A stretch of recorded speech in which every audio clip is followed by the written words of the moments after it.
we now present to you the Fountain of Fair Fortune.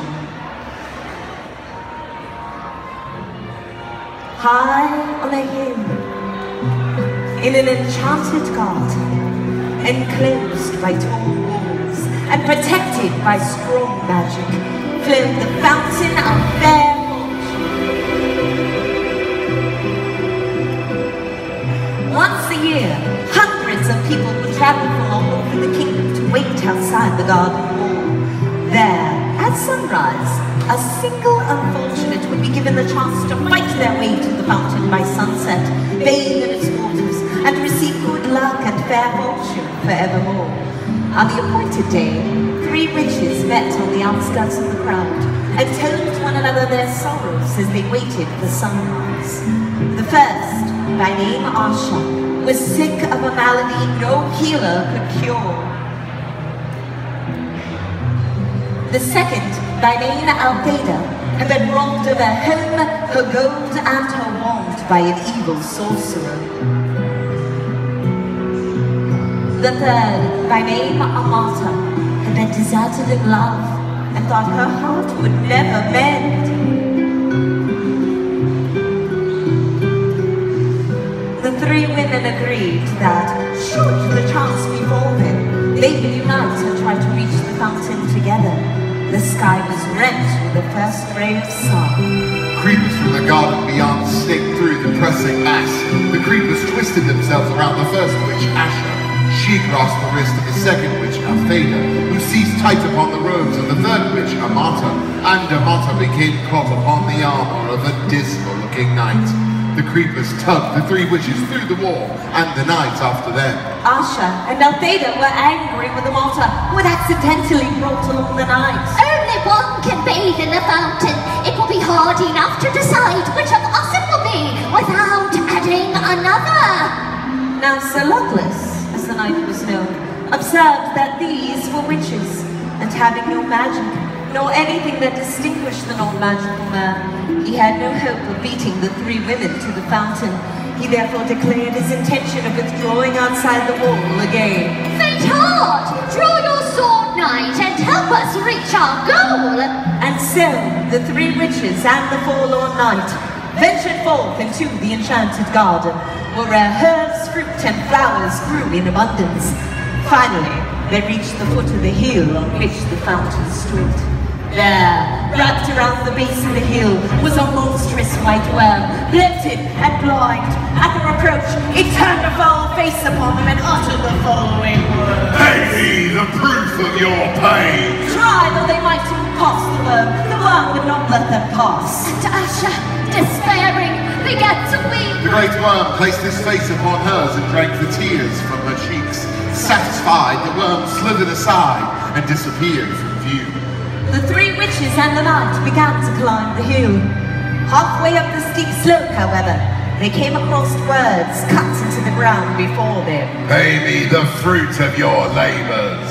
Sir Luckless took out his only coin and placed it upon the grassy hillside. But it rolled away and was lost.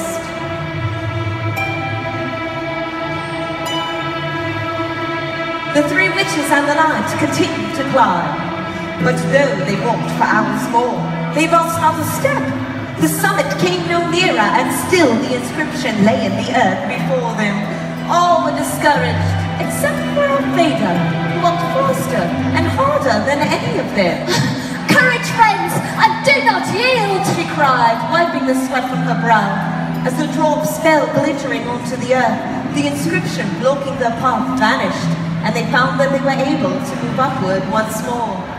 With the removal of this second obstacle, they hurried toward the summit as fast as they could, until, at last, they glimpsed the fountain, glittering like crystal in the bower of flowers and trees. Before they could reach it, however, they came to a stream that ran around the hilltop, barring their way. In the depths of the clear water lay a smooth stone bearing the words, Pay me the treasure of your past. Amata was the first to understand. Taking her wand, she drew from her mind all the memories and happy times she spent with her vanished lover and dropped them into the rushing waters. The stream swept them away, and the three witches and the knight found that they were able to pass at last to the summit of the hill. The fountain shimmered before them, set amidst herbs and flowers rare, and more beautiful than any they had yet seen. The sky burned ruby, and it was time to decide which of them would bathe. Before they could make their decision, however, frail Asha fell to the ground, exhausted by the struggle to the summit. She was close to death. Althea hastened to pick all those herbs she thought most helpful and poured the potion into Asha's mouth. At once, Asha recovered from her sickness and was able to stand. I am cured! I have no need of the fountain. Let Althea be! But Althea protested. If I can cure this disease, I shall earn gold aplenty. Let Amata be! Sir Luckless bowed and gestured Amata toward the fountain, but she shook her head.